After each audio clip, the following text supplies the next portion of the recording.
Love is the heart of the wisdom teacher's message.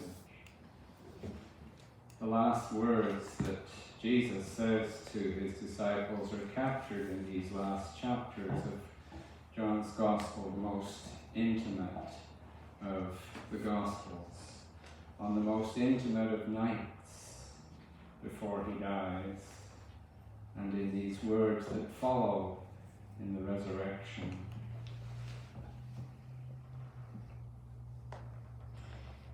In this exchange, Mary, who has been the one closest to the heart of Jesus in understanding the inner content of his message and his life, addresses the one who at first she thought was the gardener, and when she hears his voice, realizes who she is.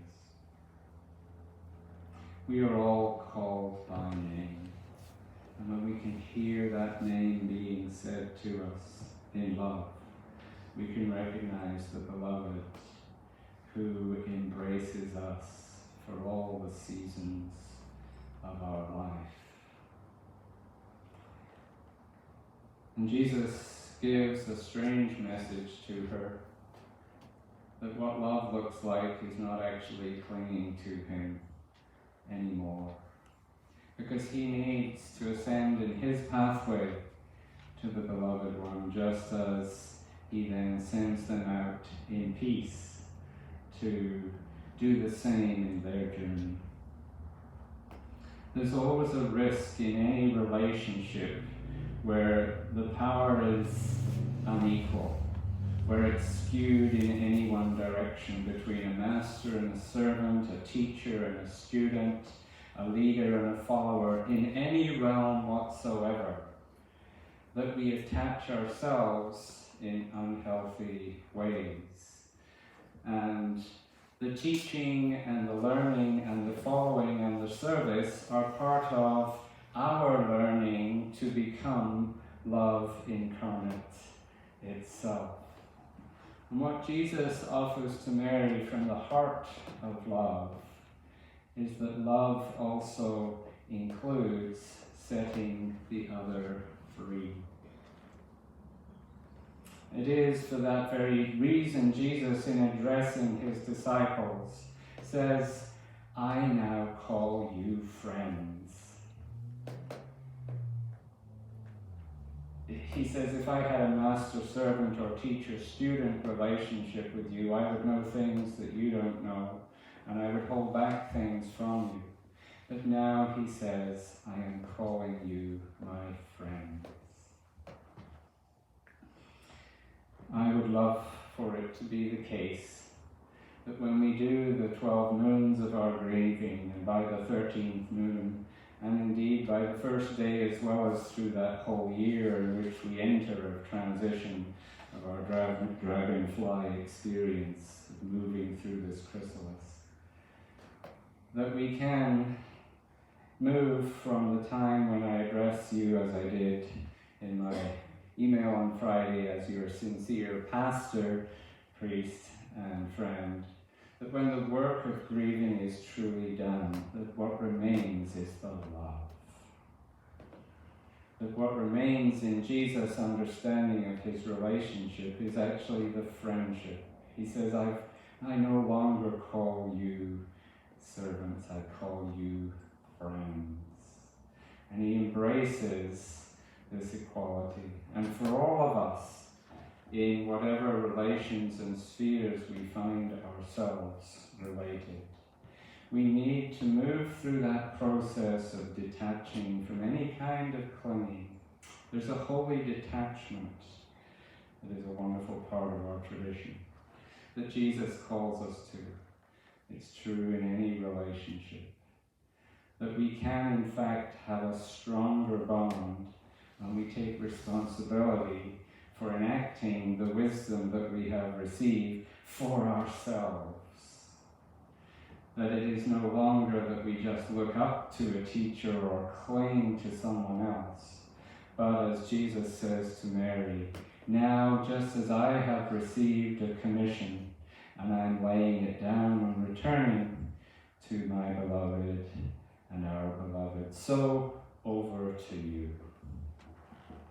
One of my learnings of this gospel, I think, is that it is my time to say, well, you're a community full of wisdom. We can grieve together, we can rejoice as we did yesterday in our celebration in the hall. We can share memories and stories. And then it's up to us to pursue our own vision, to wait for the dragonfly to appear before us and to embrace a new beginning.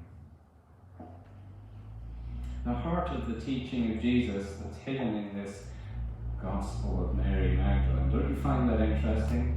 How many of you, who has never heard that reading before? A few of us? Yeah. I don't know what you're thinking out there. We could have a great dialogue about that. What are some of the things that struck you? I'd love to walk, but my microphone won't go far enough. Anything that struck you out of that Gospel of Mary Magdalene as, whoa, I've never heard that before. Any takers?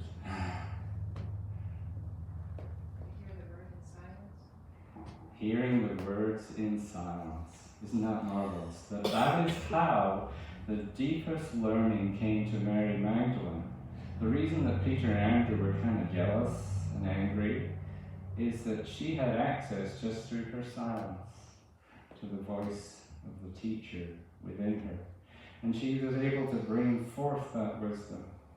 It's so important in this life, not only to not claim, it's important to have places of silence and solitude for the wisdom keeper to reveal that way of love within us, so that we can know how to respond for ourselves, not just because of someone else. And Mary has the courage to speak even though she knows, and this is such a revelation, that's so reflective of today's world as well, I think, that questions of gender become obstacles clearly in the mind of some of these men. And Matthew, Levi, becomes the mediator, saying, now, Peter, you're just the same as all the people out there criticizing us.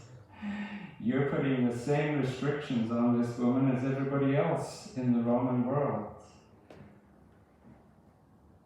And he acts as this corrective. He acts as the bridge between the two and brings forth the actual message of Jesus through Mary and says, let us become fully human. What an amazing message. Wouldn't it be amazing that if we just thought of ourselves as already being spiritual and that what we needed to do was simply become more human? Wouldn't it be amazing if we accepted that we are already loved and all we need to do is become more human in expressing that love wherever and however and whenever? We're called into this rich, deep humanity, and the obstacles to that are whatever we thought yesterday was the answer. The obstacle to the very best that lies before us as communities and individuals is our attachment to whatever we did yesterday, or last week, or Andrew always did this, or we always used to. Our time to lay those things down is coming upon us. And this is a glorious opportunity to pursue a new vision. Just as I believe I am and was and still am being called to walk through an unknown door that we call either retirement or refirement, finding a new fire, finding a new vision. And that I can only really truly see it when I actually walk through the door to the other side. So I invite you to do the same, to walk through the door of a new beginning, honoring and loving with all the strength of the palm tree in our full fruitfulness, in the dignity and strength and flexibility of our advancing years for many of us. To walk through that door with the grieving as well, with the serving one another love, the washing of each other's feet, the caring for simple things in the background. And ultimately, just as Jesus commissions Mary and all the brothers to their own wisdom journey in love, so we too need to walk through the door, to take for ourselves the wisdom of journey of love that is the revelation of God's love within us, to which we are called.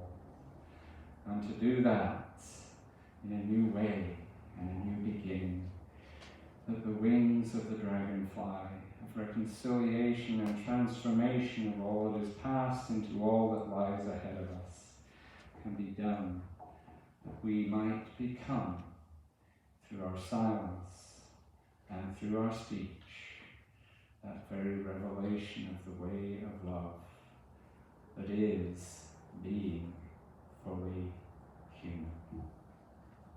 Amen. And let us sit in silence.